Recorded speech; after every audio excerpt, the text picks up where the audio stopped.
आसान है। Please sir. Mentally strong कैसे होते हैं और मेंटली स्ट्रांग होने का मतलब क्या है, ये हमको मिल करके आज फाइंड आउट करना है। पहले ये देखना है कि फिजिकली स्ट्रांग होने का मतलब क्या। सर फिजिकली स्ट्रांग को कह सकते हैं कि जिसके पास स्ट्रेंथ, स्टेमिना और एंड्योरेंस तीनों हो तो उसे फिजिकली फिट कह। Excellent point, let's give big hand for him.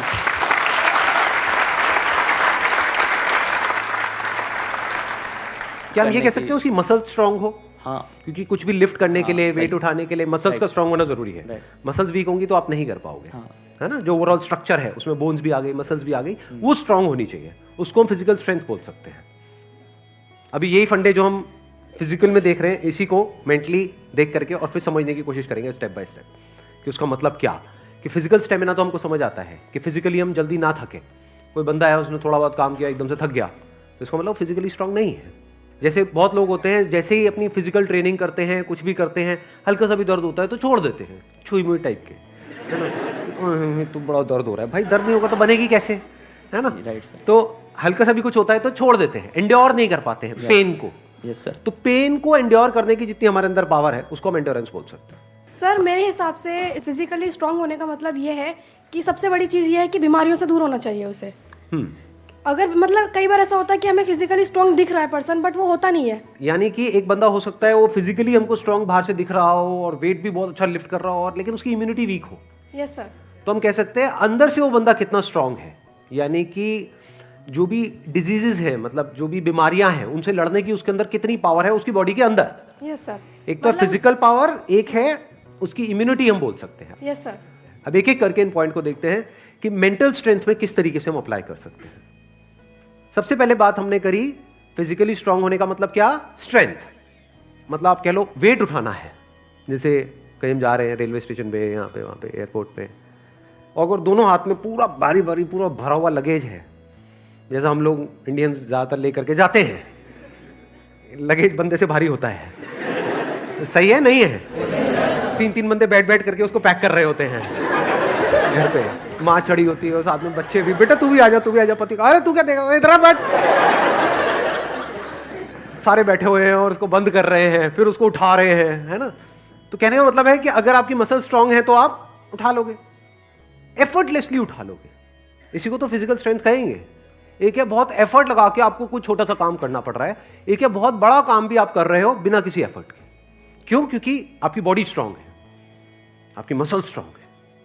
बिल्कुल इसी तरह से थिंकिंग मसल्स, यानी कि कोई प्रॉब्लम आई तो आप ये देख सकते हो आपकी थिंकिंग मसल्स कैसी है, बेस्ड अपॉन कि आपका रिएक्शन कैसा है जब कोई आपकी लाइफ में प्रॉब्लम आती है। 3 सिचुएशंस हैं यहां पे, तीनों को एक एक करके देखते हैं। एक है कोई बड़ी प्रॉब्लम आई हमारे सामने और हमने अपने हथियार डाल दिए और हम एकदम से परेशान हो गए, तो हम क्या कहेंगे, हमारी मेंटल मसल्स कैसी है, वीक है। मतलब बिल्कुल ऐसा हो गया कि लगेज थोड़ा सा भारी है तो लगेज भारी है मैं नहीं उठाऊंगा। अरे भाई अपने आप को स्ट्रांग कर, मैं आगे ट्रैवल नहीं करूंगा। क्यों? क्योंकि लगेज भारी है, मैं तो यही रहूंगा, बस स्टैंड पे ही रहूंगा, मैं नहीं जाऊंगा। आप हंस रहे हो लेकिन ऐसे हम करते हैं लाइफ में। कोई बड़ी प्रॉब्लम आई तो हम क्या करते हैं, अपने हथियार डाल देते हैं, मतलब वी गिव अप, फेस ही नहीं करते हैं उस प्रॉब्लम को। ऐसी कोई प्रॉब्लम नहीं है जिसका सॉल्यूशन ना हो इस दुनिया में। अगर प्रॉब्लम है तो सॉल्यूशन भी है, बट सॉल्यूशन तक पहुंचने के लिए we need thinking muscles, we need to think a lot in the right direction. और ये राइट डायरेक्शन और रॉन्ग डायरेक्शन क्या है? राइट डायरेक्शन मतलब solution oriented approach, wrong direction मतलब प्रॉब्लम ओरिएंटेड अप्रोच, कि हम प्रॉब्लम में ही जाकर के स्टक हो गए हैं, बस उससे आगे बढ़ ही नहीं रहा है हमारा दिमाग। इसको हम कह सकते हैं मेंटली हमारी जो मसल्स हैं वो वीक है, मेंटली हम वीक है। दूसरा सिनेरियो क्या है, कोई प्रॉब्लम आई, उससे हम लड़े और लड़ने के बाद में बहुत एफर्ट लगाया, बहुत दिमाग लगाया, बहुत मेहनत करी, लड़े और जीत गए, मतलब उस प्रॉब्लम का हमने सॉल्यूशन निकाल लिया। क्या हम कह सकते हैं कि आप मेंटली बहुत स्ट्रांग हो? नहीं, नो। व्हाई?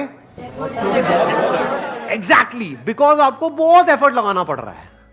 समझ गए ना? हाँ, जैसे कोई बैग उठाना है तो बहुत एफर्ट लगाना पड़ रहा है जी, दोनों हाथ लगा दिए और ये घसीट घसीट के जा रहे हो, और पहुंच गए, कह रहे हो हाँ मैं तो वो। भाई कुछ नहीं, तेरी कमर में लचक आ चुकी है।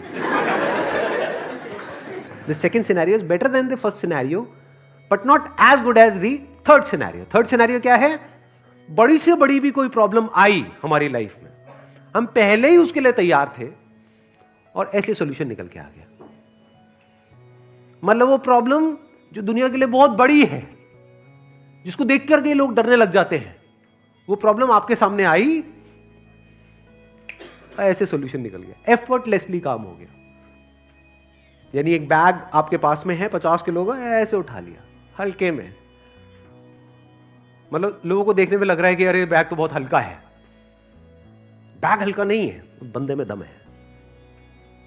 तो कैसे लाइफ की मुश्किल से मुश्किल प्रॉब्लम्स को भी आप आसान से आसान बना सकते हो? कितना आसान बना सकते हो कि ऐसा लगे अरे इस बंदे को तो कोई एफर्ट ही नहीं करना पड़ रहा है। उसी को तो कहेंगे मेंटल स्ट्रेंथ, मेंटली स्ट्रांग होना। इसको अगर मैं समअप करूं, जो भी अभी तक मैंने कहा है उसको एक लाइन के अंदर अंदर, तो वो क्या है?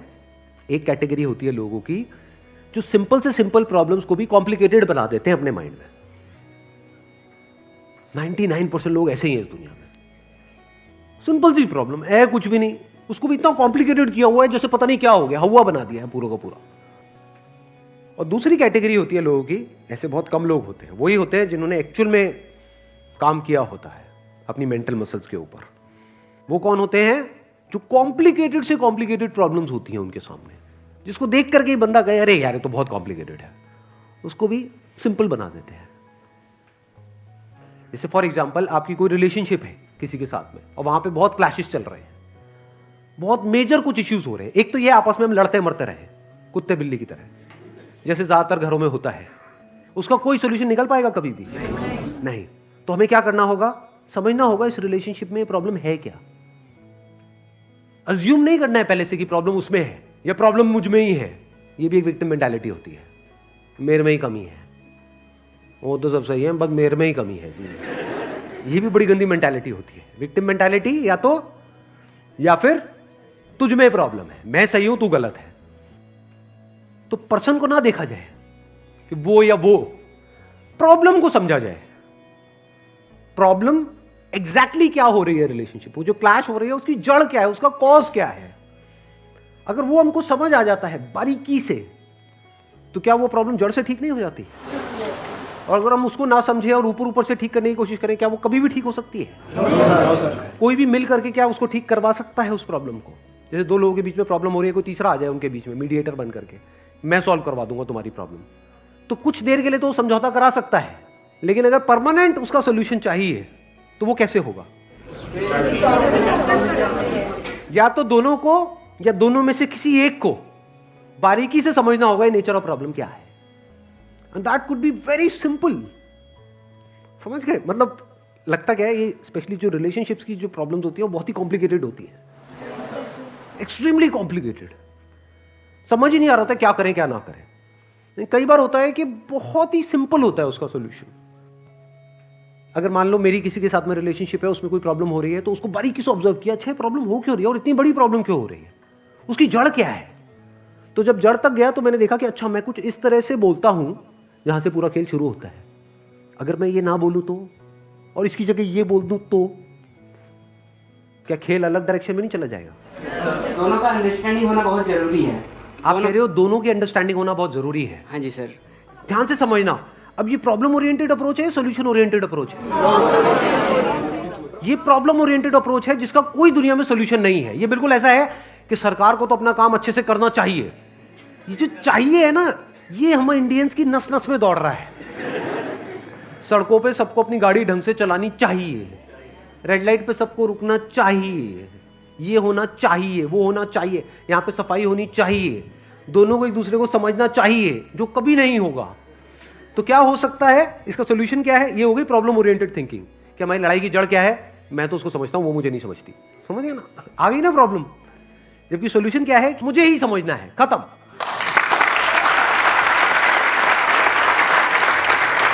Thank you so much for coming.